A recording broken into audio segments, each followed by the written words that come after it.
नमस्कार, मी दिनकर शिंदे. आपण पाहताय डीएस न्यूज. तुमचं मत माझं मत मध्ये आपलं स्वागत. आज नवीन विषय मी आपल्यासाठी घेऊन आलोय आणि तो म्हणजे असा आहे, सुनील तटकरेंचं झालं, आता छगन भुजबळांचंही होणार. अर्थात कल्याण. होय, कल्याणच या अर्थानं मी बोलतोय, कारण महाराष्ट्राच्या राजकारणामध्ये नेमकं काय चाललंय याकडे संपूर्ण तरुणाईचं आता लक्ष आहे. कारण प्रत्येक राजकारण घराणेशाहीवर बोलतो, सत्तेमध्ये आल्यानंतर विरोधकांवर बोलतो आणि विरोधात गेल्यानंतर विरोधक सत्ताधाऱ्यांवर बोलतो. यामध्ये एकच विषय असतो की राजकारणामध्ये भ्रष्टाचार वाढलाय, राजकारणामध्ये घराणेशाही वाढलीय, सामान्य कार्यकर्त्याला न्याय कधी देणार, हाच प्रश्न मी आज आपल्या समोर घेऊन आलोय.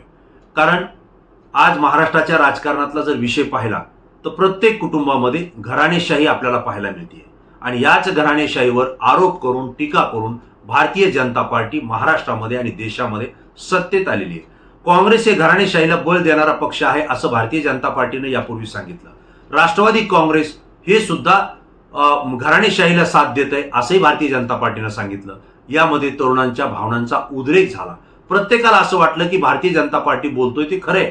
काँग्रेस, राष्ट्रवादी काँग्रेस यामध्ये घराणेशाही आहे आणि ह्या घराणेशाहीमुळे सामान्य नागरिकाला संधी मिळत नाही, सामान्य कार्यकर्त्याला संधी मिळत नाही. हा रोष राजकीय तरुणाईमध्ये होता किंवा राजकारणामध्ये सक्रिय असलेल्या तरुणांमध्ये होता. त्याचा फायदा भारतीय जनता पार्टीने घेतला आणि ते सत्तेमध्ये येईल. आज जवळपास 10 ते 12 वर्ष भारतीय जनता पार्टी राज्यात आणि देशामध्ये सत्तेत आहे. आज वेगळं काय घडतंय? आज घराणेशाहीला पुन्हा एकदा मोठ्या प्रमाणावर ताकद देण्याचं काम हे सत्ताधारी करतायत. मग ते भारतीय जनता पार्टी असेल, एकनाथराव शिंदे यांची शिवसेना असेल किंवा अजित पवार यांची राष्ट्रवादी काँग्रेस असेल. म्हणजेच महायुतीकडून सुद्धा घराणेशाही होतीये. काँग्रेस, राष्ट्रवादीकडून घराणेशाही होते हा तर आरोप यापूर्वी झालेला आहे. परंतु ह्या तिघं सुद्धा धुतल्या तांदळासारखे आहेत का? तर निश्चितपणे नाहीये. आणि म्हणून आज जो विषय या ठिकाणी मी चर्चेला घेतोय, सुनील तटकरे जे की राष्ट्रवादी काँग्रेस अजित पवार गटाचे प्रदेश अध्यक्ष आहेत, ते राज्यसभेवर लोकसभेवर खासदार आहेत. म्हणजे सुनील तटकरे खासदार म्हणून आहेत. त्यांच्याच कुटुंबामध्ये त्यांची मुलगी आदिती ठाकरे या विधानसभेमध्ये आमदार आहेत आणि महाराष्ट्र सरकारमध्ये त्या मंत्री आहेत.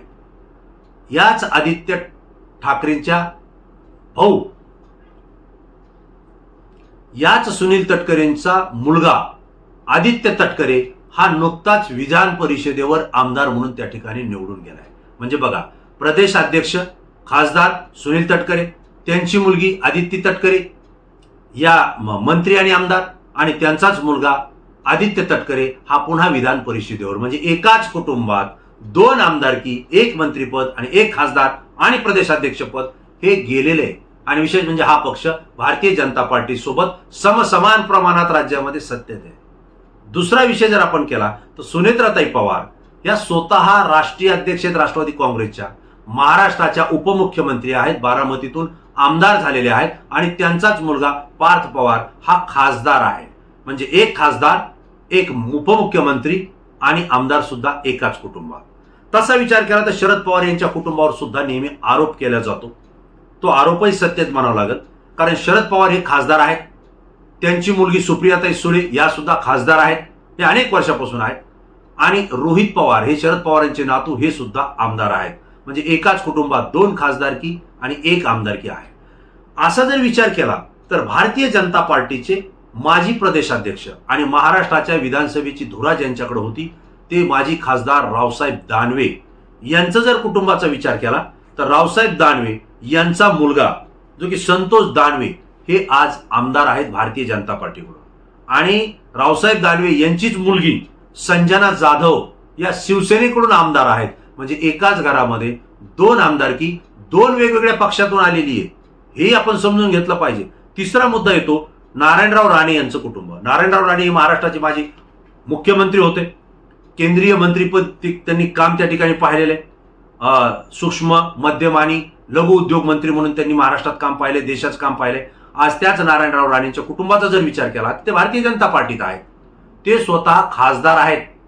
नारायणराव राणे खासदार आहेत. त्यांचा एक मुलगा, जो मोठा मुलगा आहे निलेश राणे, हे एकनाथराव शिंदे यांच्या शिवसेनेकडून आमदार आहेत, विचार करा. आणि त्यांचा दुसरा मुलगा नितेश राणे हे भारतीय जनता पार्टीकडून आमदार आहेत आणि आज राज्यामध्ये मंत्री सुद्धा आहेत. म्हणजे नारायण राणे यांच्या कुटुंबामध्ये ते स्वतः खासदार, एक मुलगा शिवसेनेकडून आमदार, एक मुलगा भारतीय जनता पार्टीकडून आमदार आणि राज्य सरकारमध्ये मंत्री सुद्धा आहे.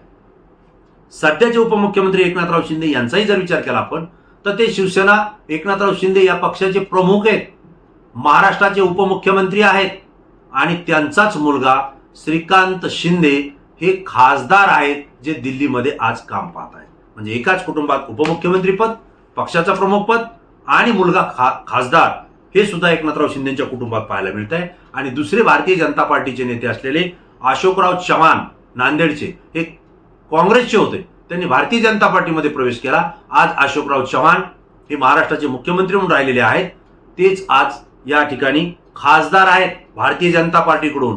आणि त्यांची मुलगी श्रीजया चव्हाण या सुद्धा भारतीय जनता पार्टीच्या आमदार आहेत. म्हणजे एकाच कुटुंबात वडील खासदार आणि मुलगी आमदार असं या ठिकाणी आपल्याला पाहायला मिळतं. म्हणजे महायुतीमध्ये जर सगळ्या पक्षाचा विचार केला तर हे कौटुंबिक राजकारणाला या ठिकाणी बळ मिळत आहे. त्या ठिकाणी राजकीय वंश परंपरा जपली जाते, हेच आपल्याला या ठिकाणी म्हणावं लागेल. घराणेशाहीला भारतीय जनता पार्टी पाठबळ देत आहे आणि मग देवेंद्र फडणवीस असतील किंवा भाजपचे नेते असतील यांना घराणेशाहीच्या विरोधात बोलण्याचा आता अधिकार राहिलेला नाहीये, हे मी स्पष्ट सांगतो. आणि याही पुढे जाऊन आता मी जे बोललो आपल्याला की सुनील तटकरेंचं झालं, आता भुजबळांचं सुद्धा होणार कल्याण. का तर छगन भुजबळ हे महाराष्ट्राचे उपमुख्यमंत्री राहिलेले आहेत, ओबीसीचे ते नेते आहेत, मास लीडर आहेत, आंदोलन अनेक त्यांनी केलेले आहेत. तसं जर पाहिलं तर ते शिवसेनेमध्ये होते, हिंदुहृदय सम्राट बाळासाहेब ठाकरे यांच्या नेतृत्वाखाली काम केलं. त्यानंतर ते राष्ट्रवादी काँग्रेसमध्ये गेले, शरदचंद्र पवार यांच्या नेतृत्वाखाली त्यांनी काम केलं. ज्यावेळेस राष्ट्रवादी काँग्रेस फुटली त्यावेळेस ते अजित पवारांसोबत गेले, राष्ट्रवादी अजित पवार गटामध्ये ते नेते राहिले. आज ते महाराष्ट्राच्या मंत्रिमंडळामध्ये मंत्री आहेत, महत्वाचे मंत्री आहेत. आणि त्यांचा मुलगा पंकज भुजबळ हे सुद्धा आमदार आहेत. लक्षात घ्या, छगन भुजबळ मंत्री आहेत, मुलगा पंकज भुजबळ हा आमदार आहे. परंतु छगनराव भुजबळांना आता राज्यसभेवर जायचंय, कारण सगळ्याच कुटुंबात कोणी ना कोणी राज्यसभेवर आहे. मग मी का जाऊ नये? तसं जर पाहिलं तर छगनराव भुजबळ यांना लोकसभाही लढवायची होती, लोकसभेला उमेदवारी नाही मिळाली, त्यानंतर ते राज्यसभेवर सुद्धा तयार झाले होते. आणि ह्या सगळ्या घटनांचा जर आपण विचार केला तर आता त्यांना सुनेत्राताई पवार या विधानसभेवर गेल्यामुळे त्यांची राज्यसभेची जागा रिकामी आहे, ती राष्ट्रवादीच्या कोट्यातली आहे आणि त्या जागेवरती छगनराव भुजबळ यांना राज्यसभेवर जायचंय. जर ते राज्यसभेवर गेले तर त्यांना मतांची गरज पडणार नाही, जनमताची गरज पडणार नाही.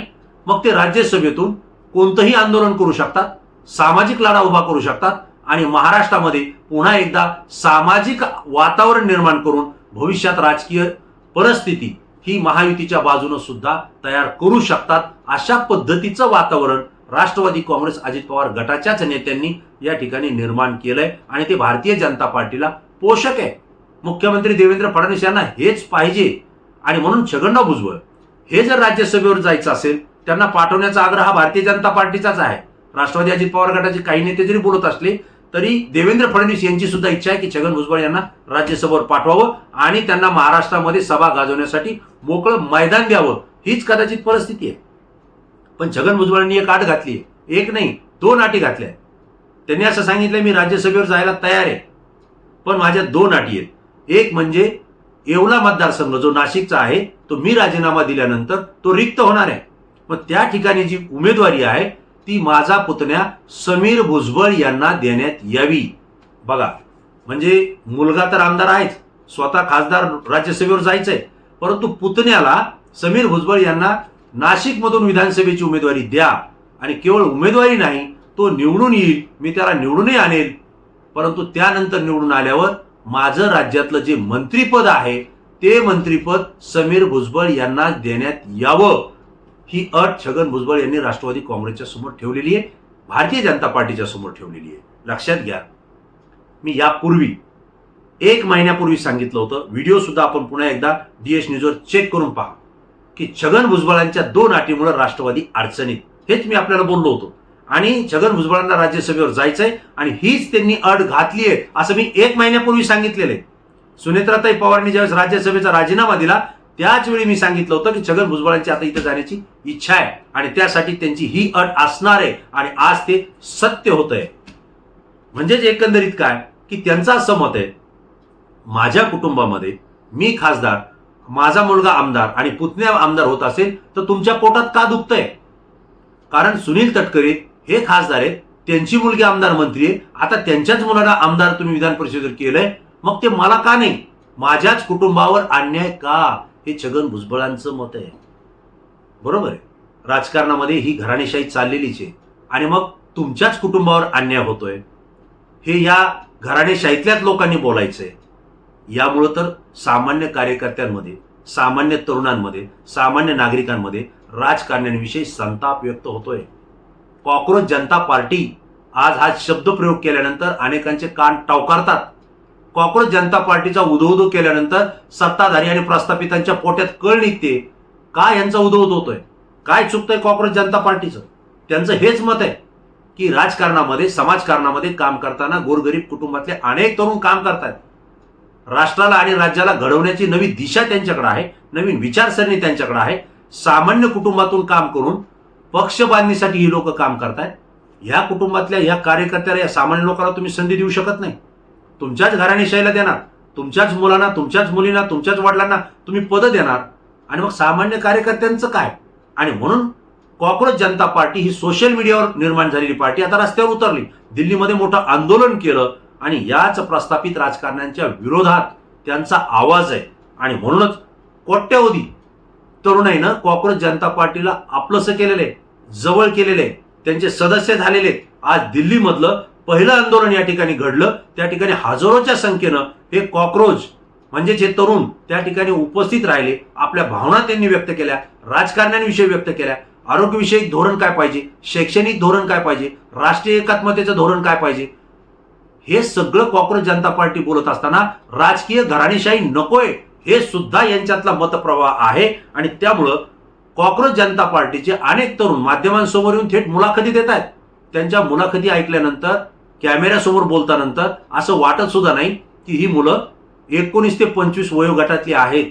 इतकी प्रगल्भ बुद्धिमत्ता, एवढी विचारसरणी या देशातल्या तरुणाईची आहे. IT सेक्टरमध्ये गेलेले, AIचा वापर करणारी ही तरुण मंडळी, 5Gचा वापर करणारी ही तरुण मंडळी, ही जेन जी आता या सगळ्या राजकारणाला कंटाळतीये. हे प्रस्थापितांनी लक्षात घेणं गरजेचं आहे. आणि म्हणूनच हा जो काही कॉक्रोच जनता पार्टीसारखा आवाज आहे, हा या देशामध्ये, राज्यामध्ये ठिकठिकाणी आपल्याला उदयास आलेला दिसतोय, तयार झालेला दिसतोय. आणि त्यामुळे राजकारण्यांनी वेळी सावध होणं गरजेचं आहे. आज राष्ट्रवादी काँग्रेसकडून राज्यसभेची उमेदवारी देण्याची चर्चा अंतिम टप्प्यात आलेली आहे. तसं जर पाहिलं तर नवनीत राणा या सुद्धा भारतीय जनता पार्टीमध्ये गेलेल्या आहेत. तशा तर त्या राष्ट्रवादी काँग्रेसच्या होत्या, राष्ट्रवादी काँग्रेसमधून भारतीय जनता पार्टीत गेल्या, त्याही ठिकाणी त्या निवडून आलेल्या होत्या. परंतु आता त्यांना राज्यसभेवर जायचंय आणि त्यासाठी त्या राष्ट्रवादी काँग्रेसमध्ये सुद्धा प्रवेश करण्याच्या तयारीत आहेत.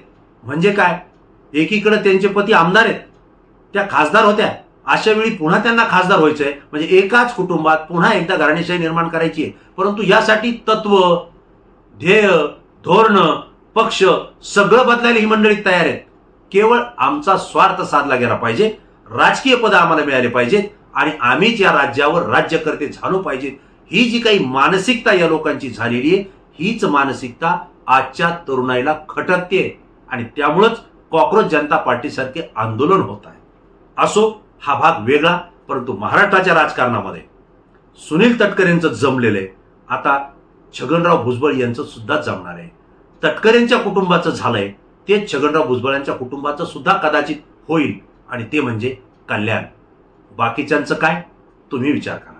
मित्रांनो, जी गोष्ट मला योग्य वाटली मी तुमच्यापर्यंत या ठिकाणी रोखठोकपणे मांडण्याचा प्रयत्न केलाय. तुम्हाला ही माहिती आणि व्हिडिओ कसा वाटला तात्काळ कमेंट्स बॉक्समध्ये तुमच्या प्रतिक्रिया द्या. कारण तुमच्या प्रतिक्रिया संपूर्ण महाराष्ट्रातून असतात, त्या अत्यंत अभ्यासू असतात, म्हणून आमच्यासाठी महत्त्वाच्या असतात. मित्रांनो, व्हिडिओ आणि माहिती आवडली तर जास्तीत जास्त मित्रांना शेअर करा आणि लोकप्रबोधनासाठी, जनप्रबोधनासाठी DS न्यूजला सहकार्य करा ही मी तुम्हाला विनंती करेल. पुन्हा नवीन विषय, नवीन मुद्दा घेऊन आपल्यासमोर येईल. तोपर्यंत धन्यवाद.